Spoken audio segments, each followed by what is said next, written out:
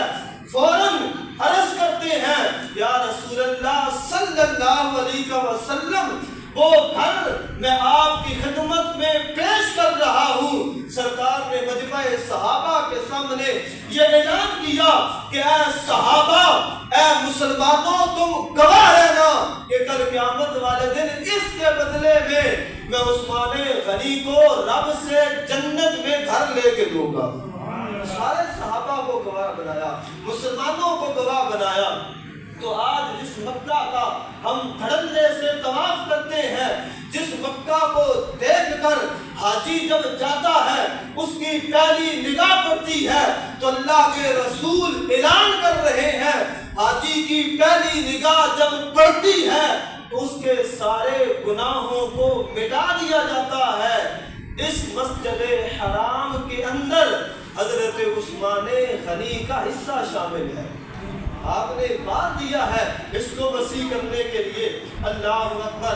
جب مسجد نبوی کو وسیع کرنے کی باری آئی اس وقت بھی حضرت عثمان غنی نے زمین خرید کر جو ہے وہ سرکار کی خدمت میں پیش کی۔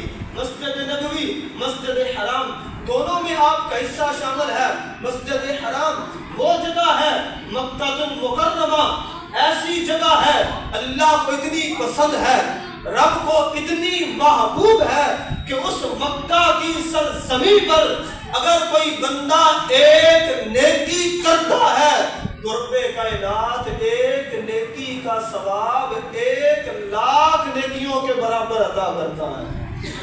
اور مسجد نبوی کی یہ عظمت ہے، وہاں کوئی ایک نماز پڑھے، کوئی ایک نیکی کرتا ہے تو اللہ کے رسول علیہ السلام ارشاد فرماتے ہیں اس بندہ مومن کو 50,000 نیکیوں کا ثواب ملتا ہے ایک نیکی کے بدلے میں۔ تو جنہوں نے جگہ دی ہے بتاؤ تو صحیح ان کی نیکیوں کا حال کیا ہوگا، ان کی عظمتوں کا حال کیا ہوگا، انہیں رب کائنات نے کس انداز سے نوازا ہوگا۔ پھر میرے کنواں کی طرف آ جائیں۔ وہ کنواں جب مدینہ میں مسلمان آئے پانی کی قلت تھی، سرکار نے فرمایا کنواں کوئی خرید کر وقف کر دے۔ حضرت عثمان غنی گئے، یہودی نہ مانا، 2-3 دن گئے نہ مانا، پھر آخر کہا، ایک آپ کے ذہن میں ترتیب آئی، فرمایا کہ ایسا کر مجھے آدھا کنواں دے دے، میں قیمت دیتا ہوں، ایک دن پانی تم استعمال کرو گے، ایک دن پانی ہم استعمال کریں گے۔ جب خریدا تو حضرت عثمان غنی اس نے کہا کہ انہوں نے بڑا مہنگا بیچنا ہے، ان سے کوئی پانی نہیں لے گا تو کنواں اپنا ہے۔ جب حضرت عثمان غنی کی جس دن باری ہوتی فرمایا سارے مسلمانوں کو اجازت ہے آج رج کے پی لیں، اپنے جانوروں کو پلا لیں، اپنے جتنے گھر کے برتن ہیں سارے بھر لیں، حضرت عثمان غنی تم سے 1 روپے کی بھی ڈیمانڈ نہیں کرے گا۔ پھر آخر اس نے دیکھا کہ میرا کام کے چھٹا بیٹھ ہے، وہ جڑے مسلمان ہیں یہ جنہ بھی پانی بھرنا وہ اس دن بھرن جس دن حضرت عثمان غنی دی باری ہوئے، کیونکہ فری پانی سی۔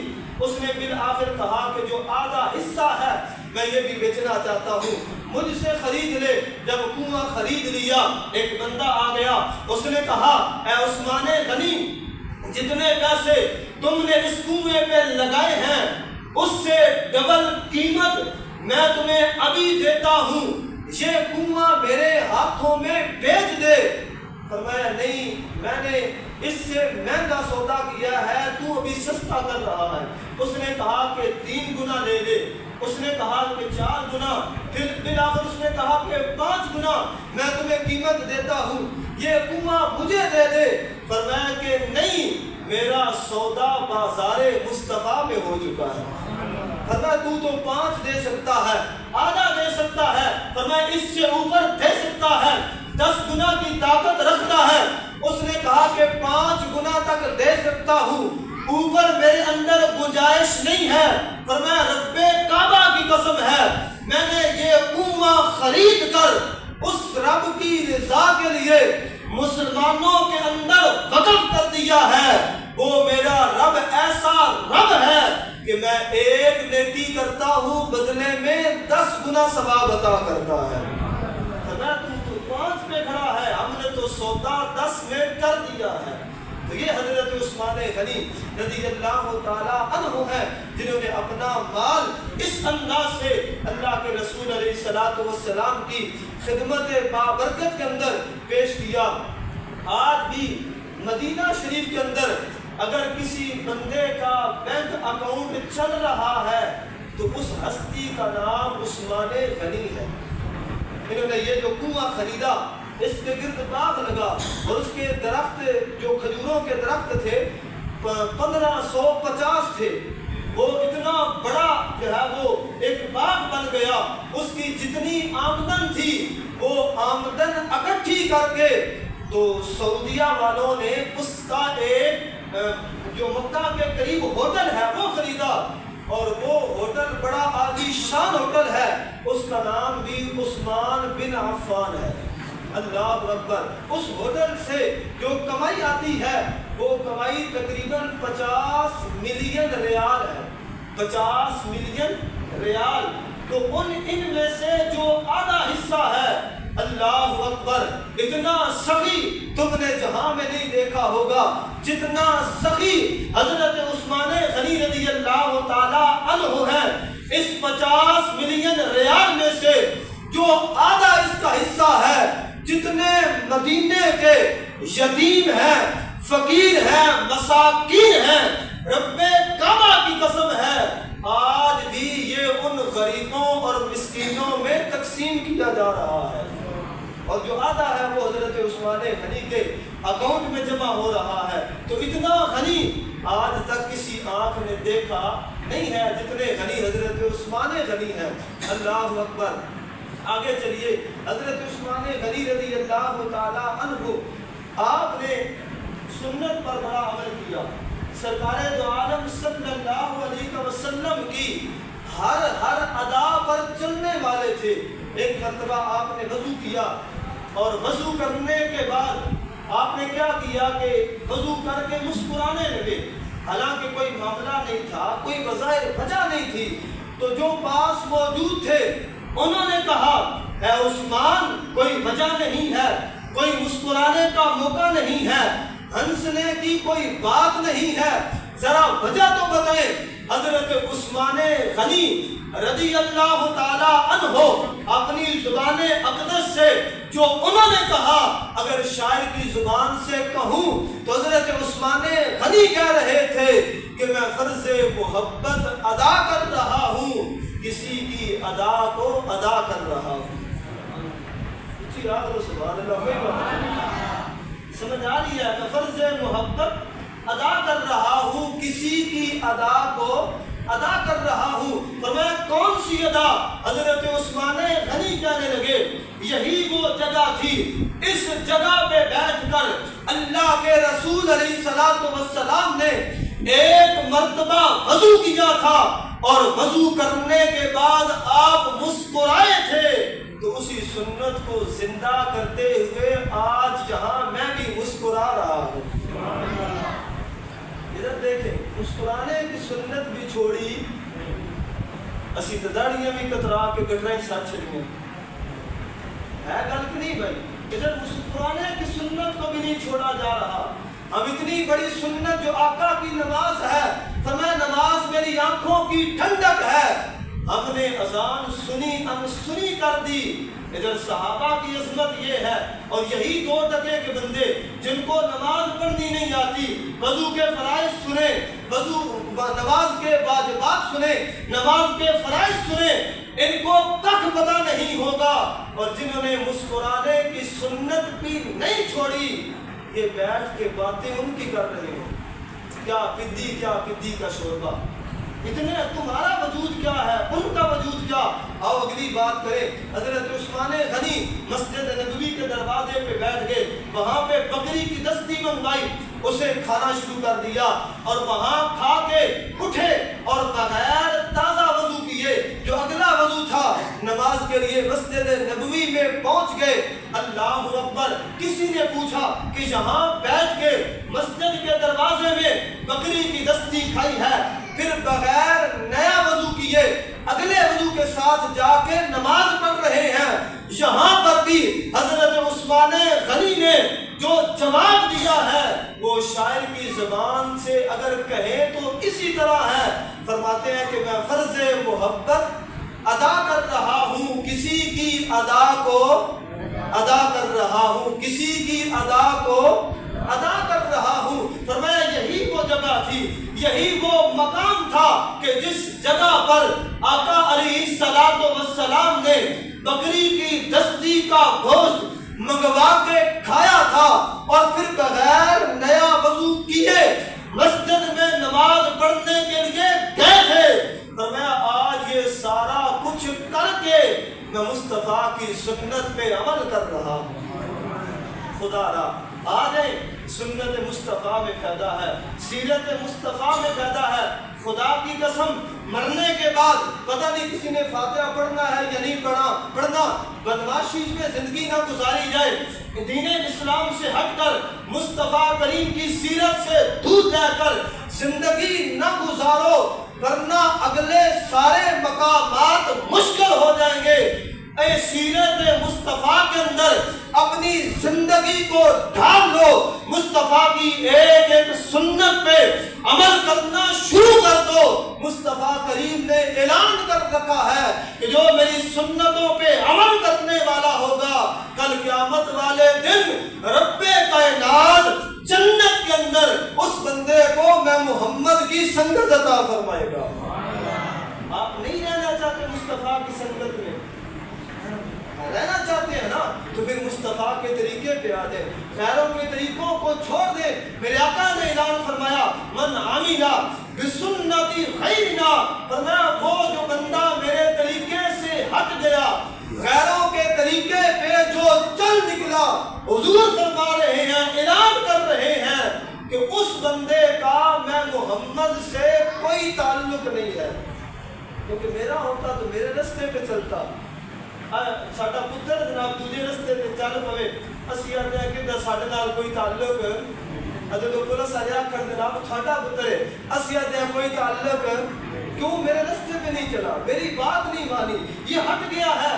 اگر ہمیں غصہ آتا ہے کہ ہمارے رستے پہ ہماری اولاد نہ چلے، ہم اخباروں میں نام دے دیتے ہیں، ہمارا اس سے کوئی تعلق نہیں ہے، حالانکہ اپنا خون ہے، تو مصطفیٰ کریم اعلان کر رہے ہیں کہ میرا وہی ہے جو قیامت والے دن تک میری سنت پہ عمل کرنے والا ہے، جو غیروں کی سنتوں پہ عمل کرنے والا ہے وہ میرا نہیں ہے۔ آقا علیہ السلام کے یہ غلام حضرت عثمان بن عفان، ان کی 3 خواہشات تھیں۔ آپ فرماتے ہیں کہ میری 3 خواہشات ہیں، کون کون سی؟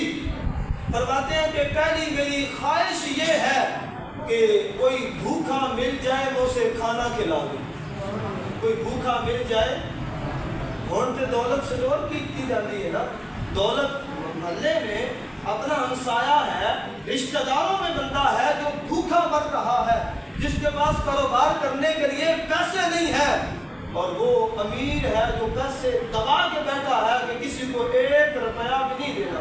یاد رکھنا تمہارا وہی ہے جو آج اپنے ہاتھوں سے اللہ کے رستے میں خرچ کر دیا، جو بچا کے رکھ جاؤ گے۔ اگر اولاد نے غلط رستے پہ لگایا، قبر کے اندر امتحان تمہارا ہے، آگ میں تم جلو گے، تمہارا وہی ہے جو آج اپنے ہاتھوں سے تم نے اللہ کے رستے پہ لگا کر اللہ کی پاک بارگاہ سے دیتا ہے. دعا فرماتے ہیں کہ میری یہ خواہش ہے کہ میرا مال ہو اور بھوکوں کو میں کھانا کھلاتا رہوں. خدا را محلے میں دیکھیں جو یتیم ہیں غریب ہیں کسی ایک گھر کا راشن اپنے ذمہ لے. یقین کریں اس سے مال گھٹے گا. میرے آقا نے قسم اٹھائی فرمایا مجھے اللہ کی ذات کی قسم ہے میں قسم اٹھا کے کہہ رہا ہوں کہ جو بندہ صدقہ دینے والا ہے رب کے راستے میں مال خرچ کرنے والا ہے فرمایا میں محمد ہو کے قسم اٹھا رہا ہوں اس کے مال میں کبھی کمی نہیں آئے گی. اس کو بڑی سند اور کیڑی ہے. تو لہٰذا بھوکوں کو کھانا کھلائیں. اور دوسرا فرمایا کہ میری خواہش یہ ہے کہ اللہ نے جو مجھے مال دیا ہے میں اس سے ننگوں کو کپڑا پہناؤں. درویش مل گیا ہے محلے میں غریب ہے کوئی ادھر ادھر ہے اسے اچھا سا سوٹ لے کر دیں. اب لے کے اچھا دینا ہے یہ نہیں کہ آپ 4000 والا تو 1000 والا اب اس بازار لے کے یہ کام ہے.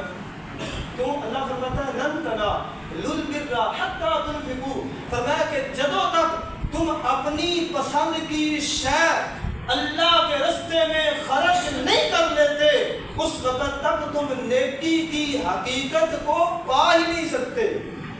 اپنے واسطے چنگا تے اللہ واسطے جرا سارا کشودہ مال تے اضافی مال اے جی اللہ دے راہ تے دے دے. کیوں بھائی اللہ کے راستے میں دینا ہے تو قیمتی مال اچھا مال دیں.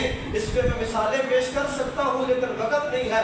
حضرت عثمانی غنی فرماتے ہیں میری تیسری خواہش یہ ہے کہ قرآن مجید میرے سامنے ہو اور میں سارا دن ساری رات قرآن کی تلاوت کرتا رہوں قرآن کی زیارت کرتا رہوں تلاوت کرتا رہوں. ہم میں سے کتنے ایسے ہیں جو سارا دن گزر جاتا ہے قرآن کھول کے زیارت بھی نہیں کرتے. حضرت فاروق اعظم نماز پڑھاتے ہیں الماری کے پاس جاتے ہیں قرآن نکالتے ہیں چوم کے آنکھوں پہ سینے میں لگاتے ہیں. فرمایا کیوں چومتے ہو؟